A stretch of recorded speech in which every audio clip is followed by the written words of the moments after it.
Alright then, fairly simple recipe. I'm cooking some onions in butter and a bit of water, and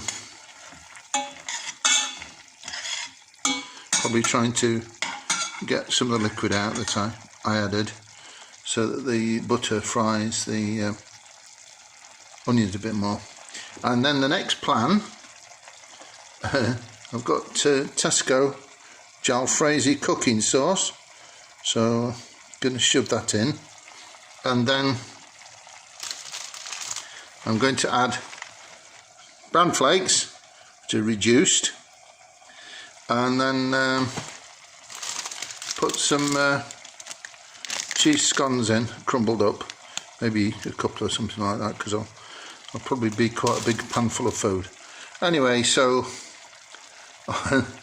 I'll let you know how it does. I usually eat it all, no matter what it tastes like. So anyway, thanks for watching. All the best. Bye.